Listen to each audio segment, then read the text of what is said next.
पुरुष सूक्त, ऋग्वेद का 10वां मंडल 90वां सूक्त। पुरुष सूक्त की गणना दार्शनिक सूक्तों में की जाती है। पुरुष सूक्त के ऋषि नारायण ऋषि हैं, देवता पुरुष हैं और इसमें कुल 16 मंत्र हैं। इसका आखिरी मंत्र त्रिष्टुप छंद में है, बाकी शेष 15 मंत्र अनुष्टुप छंद में है। इसमें परम पुरुष के आकार प्रकार का वर्णन करते हुए नारायण मुनि कहते हैं, नारायण ऋषि कहते हैं कि उस परमेश्वर पुरुष के हजारों सिर हैं, हजारों आंखें हैं और हजारों पैर हैं। वह ब्रह्मांड को सब ओर से व्याप्त करके 10 अंगुल परिमाण में अधिक स्थिर है। वह परम पुरुष ब्रह्मांड को भीतर और बाहर से व्याप्त किए हुए है। सहस्त्राक्ष यानी हजारों आँखों वाला, सहस्त्रपाद हजारों पैरों वाला, भूमि पृथ्वी को अर्थात ब्रह्मांड को विश्वतः चारों ओर से वृत्वा यानी व्याप्त करके अधिक अतिष्ठत स्थित है। 10 अंगुलम 10 अंगुल परिमाण में। उतामृतत्वशेषानो यदन्नेनाति रोहति। यह जो भूतम हो गया है, भाव्यम होने वाला है, उत्माने और अमृतत्वस्य अर्थात अमरत्व का, ईशान स्वामी अन्नेन अन्न से, अतिरोहति समृद्ध होता है। अर्थात पुरुष के स्वरूप की सर्वव्यापकता का वर्णन करते हुए ऋषि कहता है कि यह सब कुछ दृश्यमान वर्तमान जगत पुरुष ही है। जो कुछ हो चुका है अर्थात भूतकालीन और जो कुछ होगा अर्थात भविष्यकालीन जगत की पुरुष ही है और वह पुरुष देवताओं का अथवा अमृतत्व का स्वामी है तथा जो अन्न से समृद्ध होता है उसका भी स्वामी है। वह सब भी पुरुष ही है। तीसरा मंत्र। एतावानस्य महिमातो एतावान इतनी, अस्य इसकी, महिमा ऐश्वर्य अतः इससे भी, ज्यायान बढ़कर, चमाने और पुरुषा परम पुरुष, पाद 1/4, अस्य उसका, विश्वा संपूर्ण भूतानि प्राणी, त्रिपाद 3/4, अमृतम अमरलोक, दिव्य आकाश में, दिव्य माने आकाश में, अर्थात इतनी इसकी महिमा है। अर्थात भूत भविष्यत वर्तमान काल त्रयवर्ती यह समग्र जगत इसकी महिमा मात्र है, इसका स्वरूप नहीं। अर्थात मतलब काल त्रयवर्ती यानी कि भूत भविष्य वर्तमान यह समग्र जगत इसकी महिमा मात्र है, इसका स्वरूप नहीं। इस पुरुष का वास्तविक स्वरूप तो इससे भी कहीं अधिक बड़ा है। पुरुष इससे भी अधिक विराट है। संपूर्ण प्राणी अर्थात यह समग्र जगत जो इसका केवल 1/4 है, संपूर्ण जगत तो इसका केवल 1/4 चौथाई हिस्सा है। इससे 3 पाद अर्थात 3/4 तो अमरलोक में है, दिव्यलोक में अर्थात सप्रकाश रूप में अवस्थित है। चौथा मंत्र। त्रिपादूर्ध्व उदयत पुरुषः पादो अस्येहाभवत् पुनः ततो विश्वं व्यकामत् शासनानसने अभि। पुरुष के स्वरूप का वर्णन करते हुए ऋषि कहता है कि 3/4 के साथ पुरुष ऊपर उठ गया है। पुरुष के को 3/4 के ऊपर अमरलोक में स्थित हो गया है, किंतु फिर भी उसका 1/4 अंश यहाँ इस भौतिक जगत में बार बार उत्पन्न होने लगा। तत्पश्चात इस जगत में आविर्भूत होने के उपरांत वह पुरुष भोजन करने अथवा न करने वाले अर्थात चेतन जगत और जड़ जगत के रूप में सभी ओर व्याप्त हो गया। उसने अपने को चेतन और अचेतन सभी रूपों से चारों ओर फैलाया है। 5वां मंत्र। तस्माद् विराड जायत विराजो अधिपुरुषः स जातो अव्यरिच्यत पश्चात् भूमिमथो पुरः। आदि पुरुष के सृष्टि की उत्पत्ति प्रक्रिया का वर्णन करते हुए ऋषि कहता है कि उस आदि पुरुष से विराट उत्पन्न हुआ। विराट से जीवात्मा के रूप में पुरुष उत्पन्न हुआ। उत्पन्न होते ही उसने देव, तिर्यक, मनुष्य आदि रूप वाला बनकर अपने को विराट से अलग कर लिया और सबसे आगे बढ़ गया। तत्पश्चात उसने पृथ्वी को उत्पन्न किया। इसके बाद जीवात्मा के लिए शरीर का निर्माण किया। 6वां मंत्र। यत माने जब, पुरुषेण पुरुष रूप, हविषा माने हवि से, देवा माने देवताओं ने, यज्ञम यज्ञ को अतन्वत संपन्न किया, वसंत माने वसंत ऋतु, अश्य माने इसका, आज्यम घी, आज्य माने घी, ईद माने ईंधन, शरद माने शरद ऋतु, हवि माने हवि। ऋषि कहता है कि जब सृष्टि रचना के क्रम में देवताओं ने यज्ञ पुरुष रूप हवि द्वारा सृष्टि को मानस यज्ञ को किया, उस समय वसंत ऋतु उस यज्ञ का घी था, ग्रीष्म ईंधन हुआ और शरद ऋतु हवि बनी, अर्थात विभिन्न ऋतुएं उत्पन्न हुई।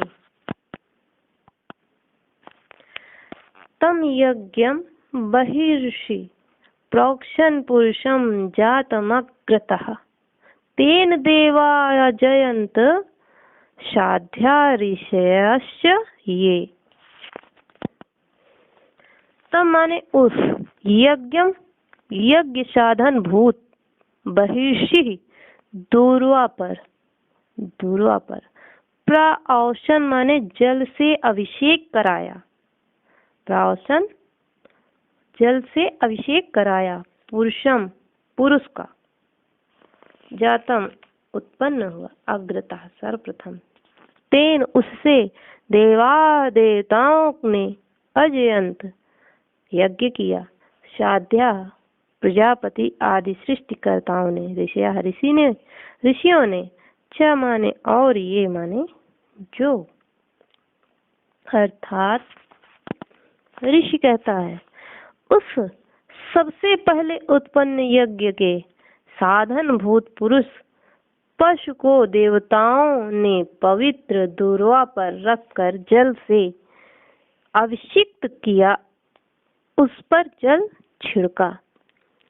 पुरुष पशु से देवताओं ने, प्रजापति आदि सृष्टिकर्ताओं ने तथा जो ऋषि थे उन्होंने यज्ञ संपादित किया। 8वां मंत्र।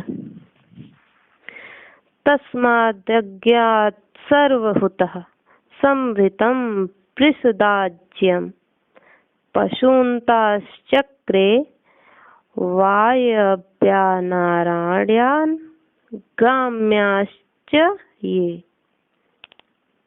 तस्मात् उस यज्ञाम यज्ञ से सर्वभूता उस यज्ञ से जिसमें सर्वरूपात्मक पुरुष का हवन हुआ था, संभृतम इकट्ठा किया गया, पृषदाज्यम पृषदाज्यम दधि मिश्रित घृत पशुओं को दान उन चक्रे उत्पन्न किया गया, वायव्यान आकाश में रहने वाले, आरण्या जंगल में रहने वाले, ग्राम्या ग्रामों में रहने वाले, चा और ये जो थे।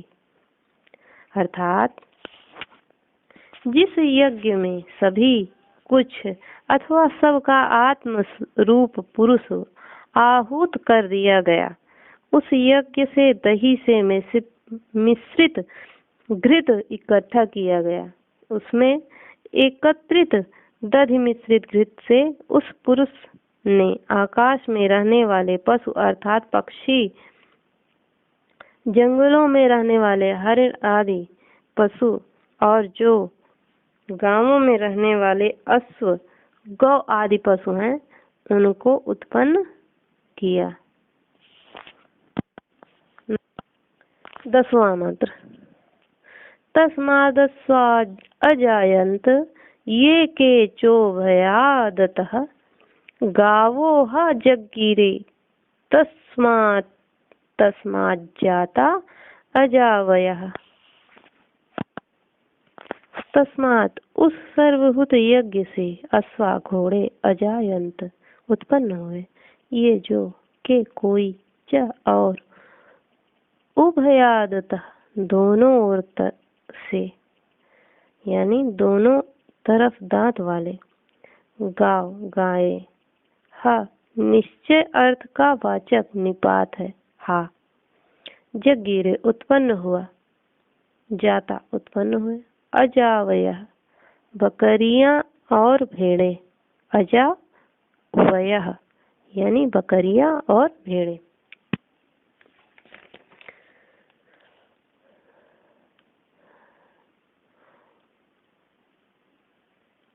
ऋषि कहता है कि उस यज्ञ से घोड़े उत्पन्न हुए और जो घोड़ों के अतिरिक्त ऊपर नीचे दोनों ओर दांत वाले पशु हैं वे उत्पन्न हुए। उस यज्ञ से गायें उत्पन्न हुई और उस यज्ञ से बकरियां तथा भेड़ें उत्पन्न हुई। 11वां मंत्र। यत् पुरुषम व्यदध। 11वां मंत्र। यत् पुरुषम व्यदधु कतिधा व्यकल्पयन् मुखम किमस्य कौ बाहु मुखम किमस्य कौ बाहु का उरुपादा उच्यते।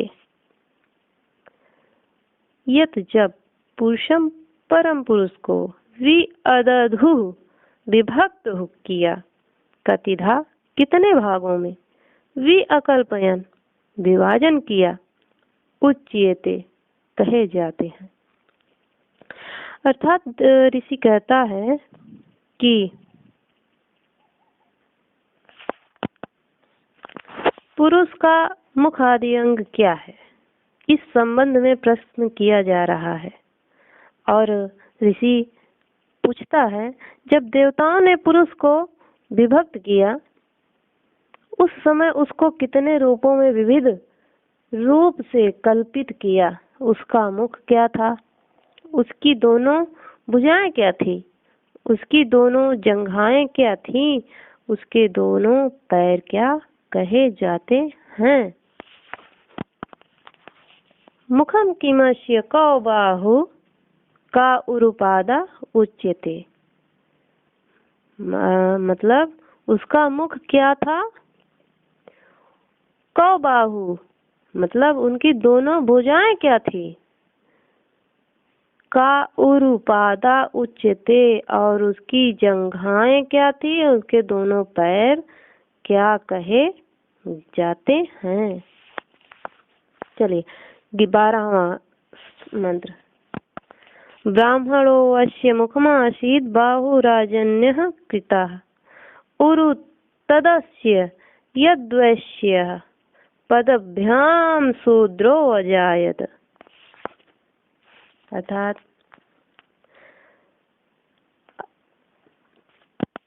उरु मीन्स दोनों जंघाएं, तद उनसे, उसकी, यद जो थी, पदभ्याम माने पैर से, शूद्र अजायत उत्पन्न हुआ। मतलब ऋषि कहता है कि ब्राह्मण उस पुरुष का मुख था। ब्राह्मण, इसमें 4 वर्ण कहे गए हैं, उन वर्णों की उत्पत्ति बताई गई है कि पुरुष के मुख आदि अंगों का वर्णन किया जा रहा है इसमें, कि ब्राह्मण उस पुरुष का मुख था, उस वेद पुरुष का मुख था। दोनों भुजाओं से क्षत्रिय उत्पन्न हुआ, और उसकी जो जंघाएं थी उनसे वैश्य हुआ, और उनके दोनों पैरों से शूद्र उत्पन्न हुआ।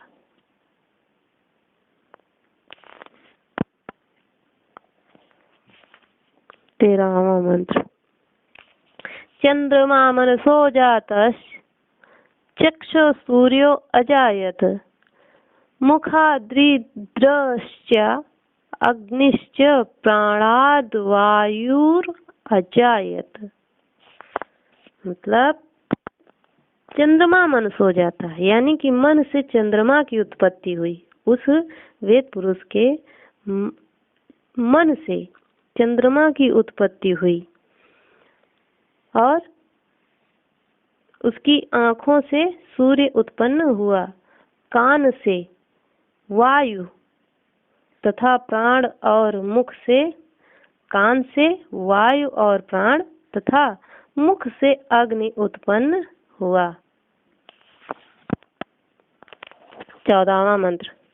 नाभ्यासीदंतरिक्षं शिश्नोर्यो समवर्तत, पदभ्याम भूमिर्दिशः श्रोतत तथा लोकाम अकल्पयन्। नाभ्या, नाभि से, अंतरिक्षम, अंतरिक्ष लोक, शीर्षः, सिर से, द्युलोक, समवर्तत उत्पन्न हुआ, दिशाएं, श्रोतात् कान से, अकल्पयन सृष्टि की। अर्थात पुरुष के नाभि से अंतरिक्ष उत्पन्न हुआ, सिर से आकाश उत्पन्न हुआ, दोनों पैरों से पृथ्वी तथा कानों से दिशाएं उत्पन्न हुई। इसी प्रकार देवताओं ने सभी लोकों की सृष्टि की। 15वां सूत्र क्या है? सप्तस्य सन परिधयः त्रिः सप्त समिधः कृताः, देवा यद्यज्ञं तन्वाना अबध्नं पुरुषं पशुः, अबध्न पुरुषं पशुम्। सप्त 7 अश्य उसकी, आसन भी, परिधया परिधियां, त्रि सप्त 31,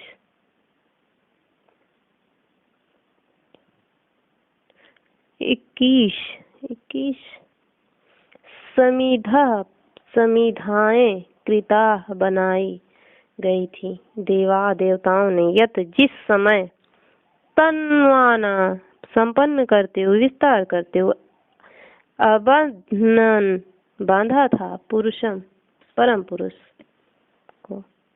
अर्थात देवा यद्यज्ञं तन्वाना अबध्न पुरुषम पशुषम। अर्थात सृष्टि उत्पत्ति रूप में, सृष्टि उत्पत्ति रूप में यज्ञ का संपादन करते हुए जब देवताओं ने यज्ञ पुरुष को यज्ञ पशु या साधन के रूप में बांधा, तब इस यज्ञ की 7 परिधियां और 21 समाधियां बनाई गई थी। शायर के अनुसार सप्त परिधियां 7 परिधियां यज्ञ में प्रयुक्त होने वाली गायत्री आदि 7 छंद ही उसकी 7 संख्यक परिधियां थीं। दूसरी तरह कहें तो याज्ञिक अग्नि की 3 परिधियां, 3 उत्तर वेदिकाएं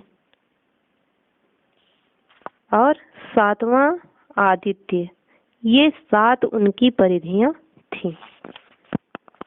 और त्रिसप्त समाधि मतलब 21 समाधियां कौन कौन सी थी? शायर के हिसाब से त्रिगुणीकृत सप्त संख्यक अर्थात 21 समाधियां, 12 महीने, 5 ऋतुएं, 3 लोक और 1 आदित्य, इन वेदोक्त पदार्थों को ही 21 लकड़ियों वाले ईंधन के रूप में कल्पित किया गया है, अर्थात यही उसकी समाधि है। बाकी हर ऋषियों के हिसाब से अलग अलग 21 हैं, 21 समाधियां हैं। जैसे उवट के अनुसार पुरुष मेध यज्ञ में गायत्री आदि 21 छंदों को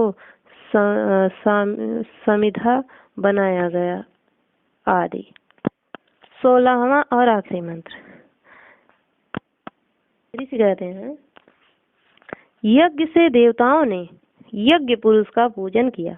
उस पूजन में प्रयुक्त वे नियम विधान सर्वप्रथम धर्म थे। उनके अनुसार पूजन करने वाले महान यजमान महत्व प्राप्त उपासक समस्त सुखों से के स्थल उस स्वर्ग लोक को निश्चित रूप से प्राप्त करते हैं, जहाँ प्राचीन काल के साध्यगण विराट की उपासना के साधक तथा देवता निवास करते हैं। तो इस प्रकार हमारा पुरुष सूक्त पूरा हुआ। नमः संस्कृता।